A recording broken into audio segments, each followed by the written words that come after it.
Hello guys, আজকে আমরা দেখাবো ভিডিওতে যে পাকুন্দিয়া চরটিকি মিনি কক্সবাজারে যেতে আপনারা কিভাবে যাবেন। তো আমরা প্রথমেই দেখতেছেন যে গোসিয়াটা থেকে রওনা দিয়েছি। আমি এবং আমার বন্ধু বান্ধব মিলে আমরা 3টা বাইকে করে যাইতেছি। দেখা যাক, যাওয়ার সাথে সাথে আপনারা আমাদের সাথে থাকেন এবং সম্পূর্ণ ভিডিওটি দেখতে থাকেন, তাহলে বুঝতে পারবেন কীভাবে যেতে হবে। তো দেখেন, আসলে ভ্রমণ করলে মন ভালো থাকে, ঠিক আছে? সবসময় ভ্রমণ করবেন, যখনই ফ্রি হবেন ঘুরে আসবেন, ঘুরলেই মন ভালো থাকে। ইতিমধ্যে আমরা বনগ্রাম কাছাকাছি আসছি এবং দেখেন যে সাথে আমার বন্ধু আছে হৃদয় এবং পেছনে আছে রনি।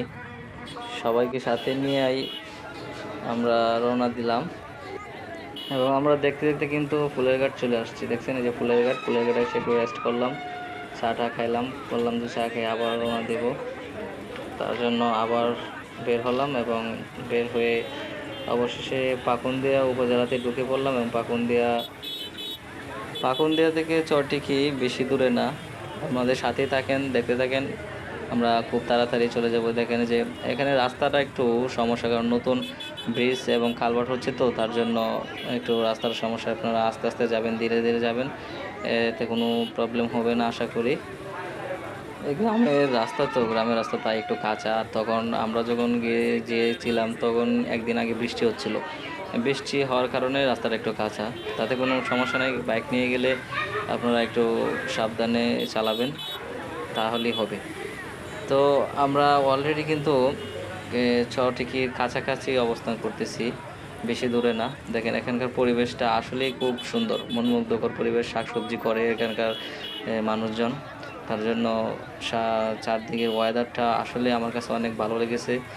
তো দেখেন আমরা আসলে চলে আসলাম কিনা, সত্যিই চলে আসছি, কাছাকাছি চলে আসছি, কারণ এই যে আশেপাশে কিন্তু অনেক লোকজন দেখতে পাচ্ছি যে অটো দিয়ে যাইতেছে, হাইটা যাইতেছে। এবং ওই জায়গায় আসলে আপনারা বাইক রাখার জন্য অনেক জায়গা পাবেন। আপনারা ইচ্ছা করলে বাইক রাখতেও পারেন, আবার নাও রাখতে পারেন, এটা আপনাদের নিজস্ব ব্যক্তিগত ইচ্ছা। যাই হোক, আমাদের সাথে থাকেন, আমরা আসছি আপনাদের সাথেই। তারপর যারা যারা আমার ফেসবুক পেজটাকে ফলো করেন নাই, আমার ফেসবুক পেজটাকে ফলো করে দেবেন এবং আমার পাশে থাকবেন, তাহলে যে বাইকের নিত্য নতুন যত ভিডিও আছে সবগুলো পাবেন আশা করি। এবং আমরা যে গন্তব্যস্থলটা বলেছিলাম চরটিকি, এটাই সেই গন্তব্যস্থল।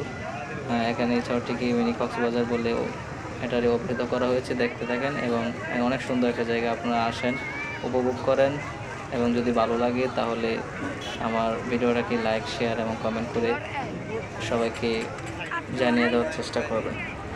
ধন্যবাদ সবাইকে এবং সম্পূর্ণ ভিডিওটি ধৈর্য সহকারে দেখার জন্য এবং আমার পাশে থাকার জন্য।